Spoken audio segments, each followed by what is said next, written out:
gabi, Iloilo! Maraming salamat sa inyong lahat at kayo'y nakarating upang pakinggan ang ating mga pambato na mga senador para sa darating na halalan. Yun lang po, ay kahit na lahat ng atensyon po natin ay nakaharap dito sa ating mga magigiting na senatoriable, ay huwag po natin kakalimutan, may halos 18 at 200 na iba't ibang kandidato na sa lokal, mula sa governor, sa congressman, hanggang sa sangguniang bayan.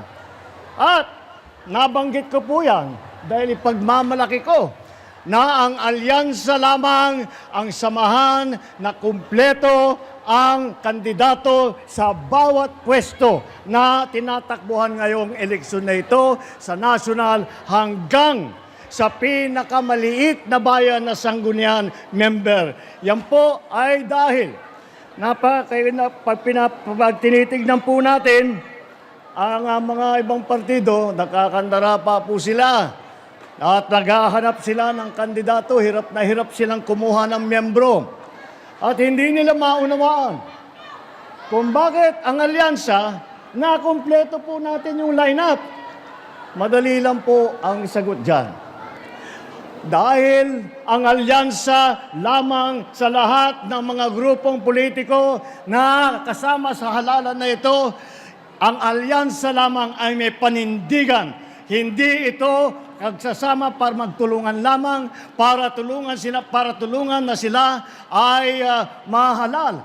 Sila po ay may panindigan na sila ay kapit-bisig na tutulong at gagawin ang lahat para pagandahin ang buhay ng bawat Pilipino at pagandahin ang minamahal nating Pilipinas.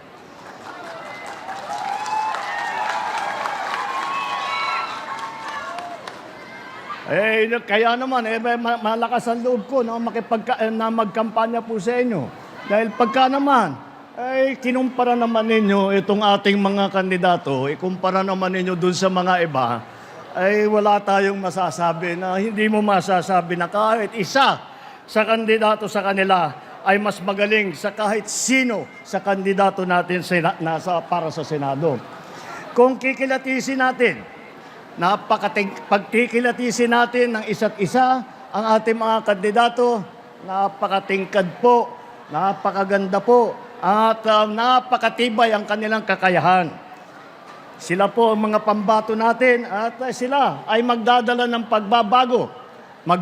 Sila ang magdadala ng kapayapaan dito sa Pilipinas. Ngayon, pinagsama-sama natin ngayon, lahat itong napakagaling na mga kandidato para sa Senado ay nakaka-impress talaga ang kanilang pinagsama-samang lakas. Dahil po, unang-una, tignan po natin ang ating mga kandidato. 8 po sa kandidato natin ay naging senador na.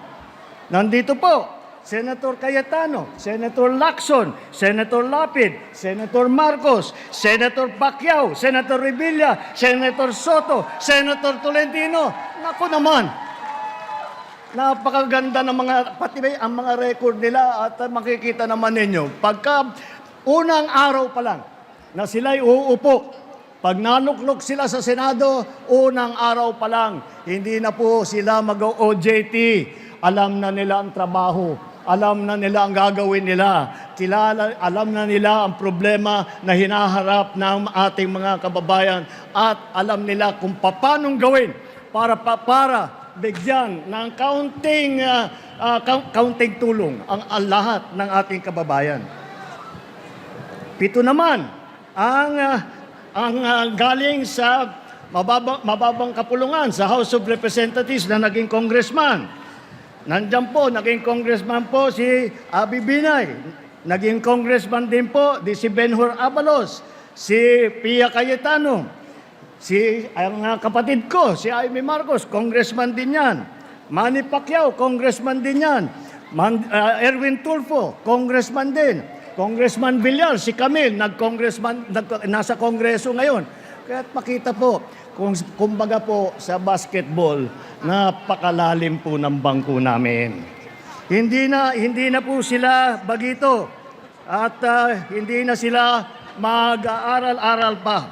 At ang iba, apat naman dito sa ating kandidato ay umupo sa cabinet position.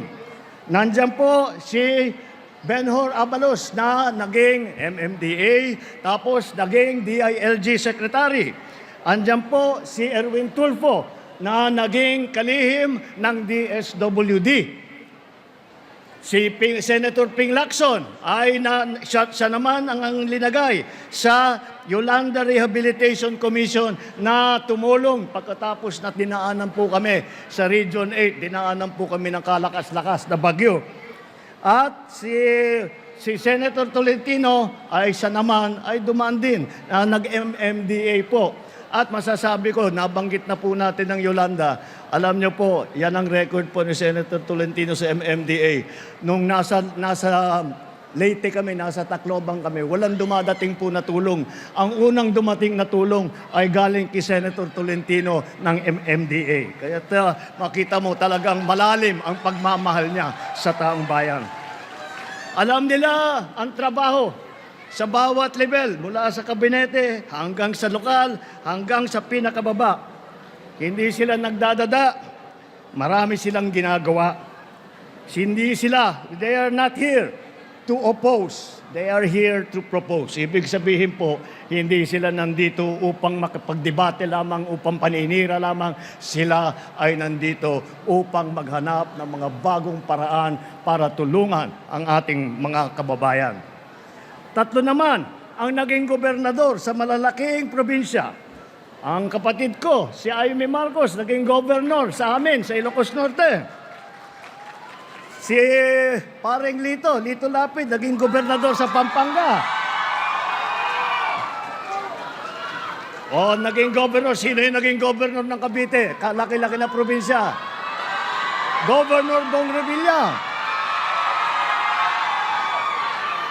O yan ang mga gobernador. Meron din po kami, mga city mayor, malalaking syudad. Mauna dyan, yung pinakamayaman na lungsod sa buong Pilipinas. Ayan, nakangiti si Mayor Abio dahil siyang namahala ng Makati. Kaya't kung pupunta po kayo sa Makati, ay nako, maraming mga pinamimigay at ang tulong na binibigay ng pamahalaan sa kanila. Libre lahat sa Makati. Yan po ang ginawa ni Mayor Abby Binay. Si Benhur Abalos, naging mayor din ng Mandaluyong. Narinig niyo naman po. Marami siyang natanggap na award, marami siyang natanggap na pagkikilala dahil sa kanyang performance bilang mayor ng Mandaluyong.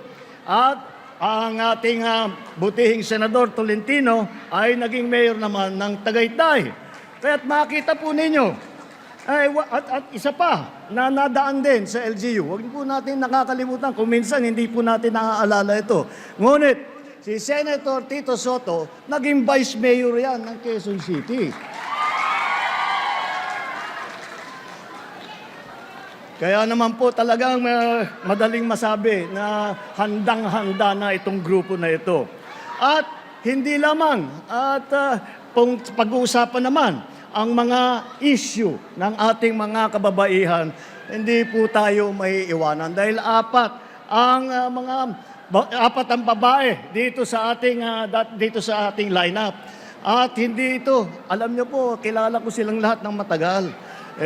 Palagay ko, itong ating mga babae na senador, palagay ko, mas matapang pa sa sundalo itong mga ito. Kaya't makakatiyak po kayo, mga kababaihan, maririnig ang boses ninyo, at ipagtatanggol ang mga karapatan ninyo ng ating mga lady senators.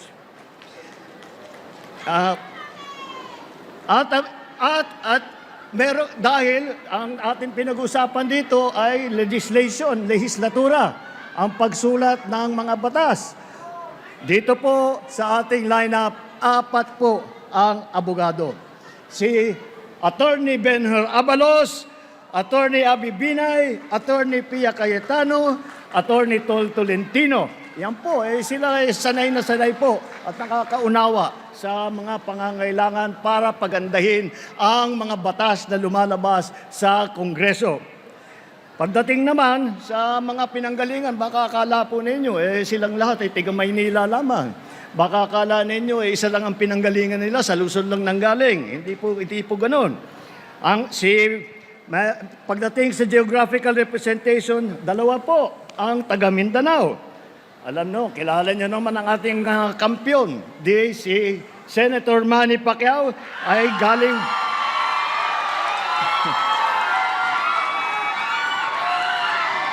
Si Senator Manny Pacquiao ay galing Bukidnon, Sarangani at saka Jensan. Si Erwin naman, lumaki sa Davao Oriental, sa Sulu. Mga probinsya kung saan nadestino ang kanyang bayaning ama. At isa pa, ang una pong Vicente Soto ay naging senador na galing naman sa Cebu. At alam naman siguro ninyo, ang nanay namin ni Amy, ang aming ina, mga 100% waray.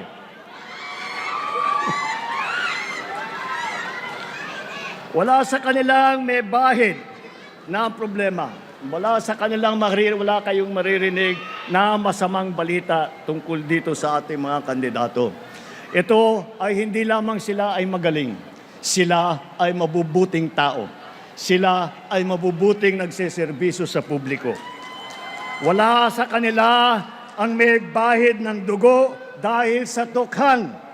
Wala sa kanila ang kasabwat sa pag-aabuso na binulsa ang sako-sakong pera, pinagsamantalahan ng pandemya, binayaan na magkasakit at mamatay ang ating mga kababayan nung panahon ng COVID. Wala sa kanila ang nagsisip-sip po sa China na yung iba pumapalak pa na tuwan-tuwa na pagka binobomba po ng tubig ang ating mga Coast Guard, kapag hinaharang ang ating mangingisda at ninanakaw sa kanila ang kanilang huli. Kaya po, makikita po natin na malinis po ang record nila.